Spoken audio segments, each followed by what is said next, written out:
예, 시청자 여러분 안녕하십니까. 오늘은 우리 대한민국의 쪽집게 김장수 박사님 모시고 최근 여론조사 동향 좀 점검 좀 하겠습니다.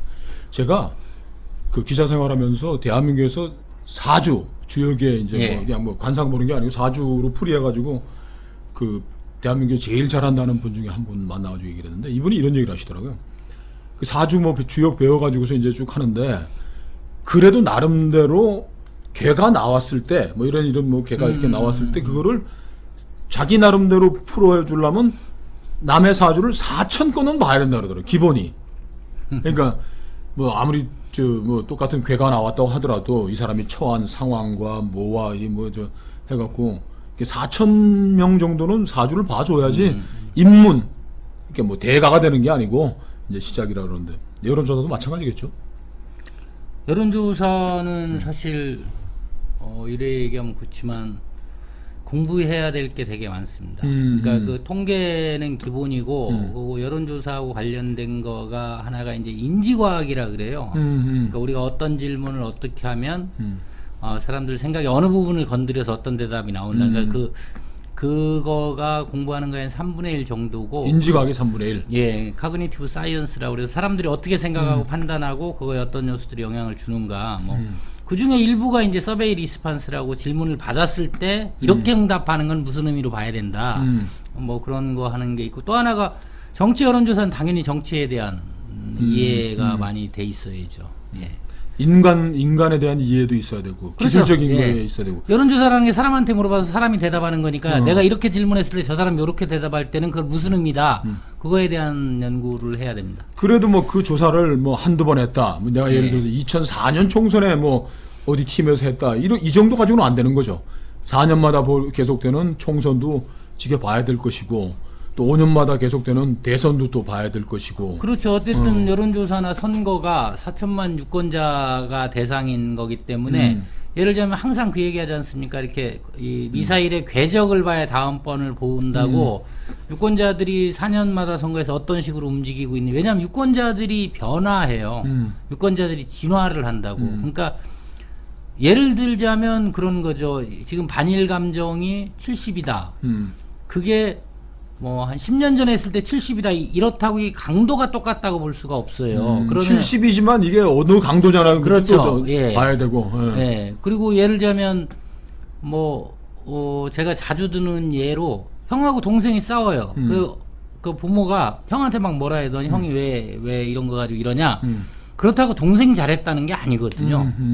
형도 잘못하고 동생도 잘못했다고 부모가 생각할 수 있는데 예, 액면만 가지고 형이 잘했다고 생각하시니까 아 잘못했대. 아 그럼 동생은 잘했는가 이렇게 해석할 수가 없는 거고. 그래서 사실 여론조사를 읽는 게 그렇게 간단하지는 않습니다. 10길 물속은 알아도 한 길 사람 속은 모른다 그러는데 예. 여론조사 계속 해보면서 그래도 이게 만져지는 거고 예. 저 형체도 알 수 있고 만지면 제대로 측정할 수 있다 그런 느낌이 들 때가 있으세요? 그럼요. 한길 사람 속은 모르겠다라는 게 우리 보통 사람이 하는 건데 그래도 이제 법칙성들이 잡히죠.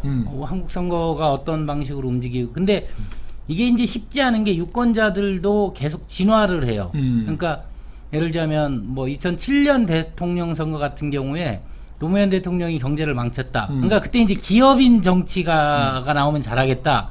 그 이제 이명박 대통령이 나왔어요. 근데 그것도 판단은 다르겠지만 어떤 사람들에게는 야 기업인이 나온다고 경제가 좋아지는 건 아니구나 이렇게 또 생각을 하면 2007년도에는 기업인 정치인이 먹혔다 하더라도 2019년도에는 요새 그런 얘기 하시는 분들 별로 없잖아요. 그러니까 이게 이제 유권자들이 진화를 한다. 유권자가 진화하기 때문에 옛날 생각만 가지고 자꾸 여론을 똑같이 읽으려고 하면 틀릴 수밖에 없어요. 그리고 조사 결과가 나와도 그걸 읽는 사람들의 마음이 또 가지각색이니까 뭐 황교안이 망했으면 좋겠다.